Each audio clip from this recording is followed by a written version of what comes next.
Olá, até agora temos estado a falar de limites do género limite quando x tende para um dado ponto A real de uma função f de x é igual a b. Ou seja, temos o limite quando x converge para um ponto igual a um dado valor b. E apresentamos uma definição que era a seguinte: para todo o epsilon maior que zero, existe um delta maior que zero, tal que se a distância de x a A é menor do que delta, então a distância do valor da função ao limite b é menor do que epsilon. Mas no vídeo anterior comecei a falar de limites do género limite quando x tende para mais infinito de f de x é igual a b. E portanto, neste caso, não podemos dizer que o módulo de x menos mais infinito é menor do que delta, porque já sabemos que isso nunca vai acontecer. E portanto, temos que encontrar outra forma de escrever uma definição para este limite.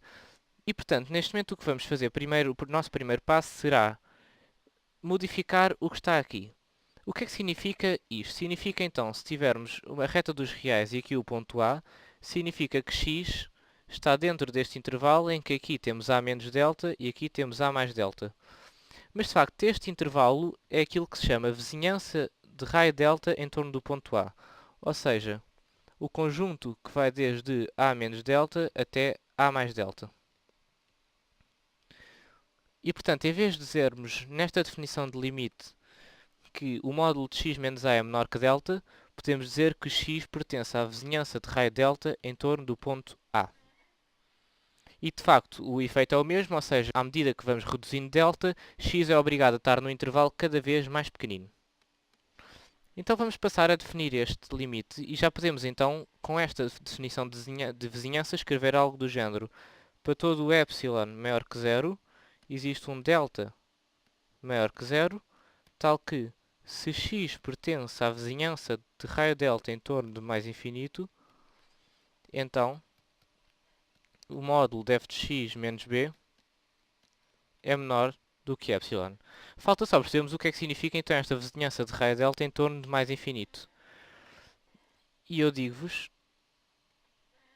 que se x está numa vizinhança de raio delta em torno de mais infinito, significa que x pertence a este intervalo, que vai desde 1 sobre delta até mais infinito. Ou seja, o que nós estamos aqui à procura é de valores de delta muito pequenos. Então vamos fazer o mesmo processo aqui. Quando delta é, por exemplo, 1, significa que x é obrigado a estar entre 1 e mais infinito. Mas à medida que vamos descrescendo delta, verifica o que acontece. Com delta igual a 0,1 já tem que estar entre 10 e mais infinito.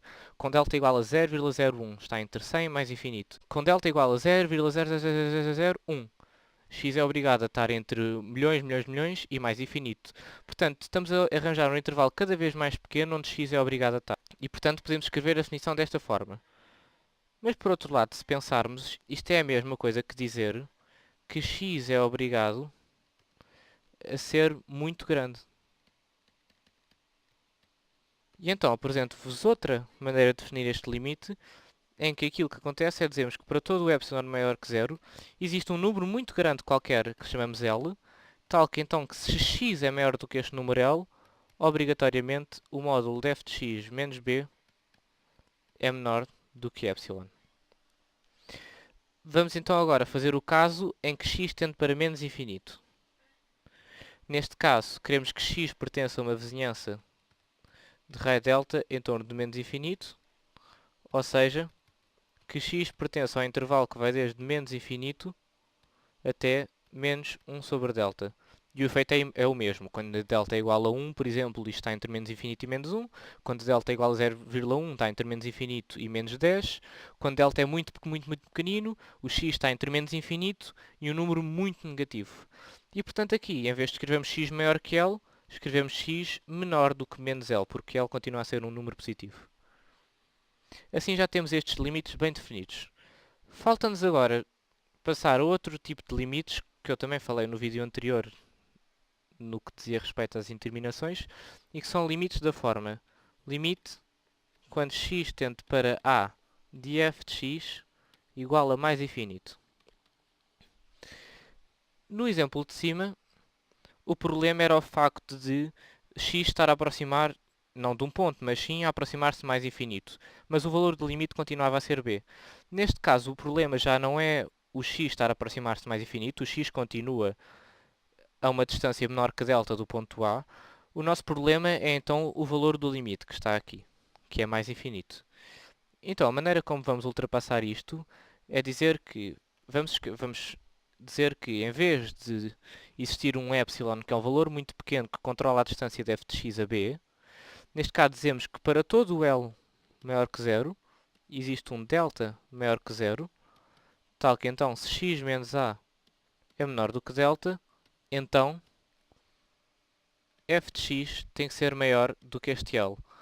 Ou seja, qualquer valor de L que eu apresente, por exemplo 1 milhão ou 1000 milhões, eu consigo sempre arranjar um raio de distância a em que qualquer valor de x que esteja nesse intervalo, a sua imagem vai ser maior do que L. E de facto é verdade porque o limite é mais infinito. Por outro lado, se eu quiser que o limite seja menos infinito, aqui em vez de dizer f de x maior que L, tenho que dizer f de x menor que menos L. No próximo vídeo vamos fazer um exemplo de utilização deste tipo de definições e vamos resolver o caso limite quando x tende para mais infinito de 1 sobre x igual a 0. Vamos provar isto.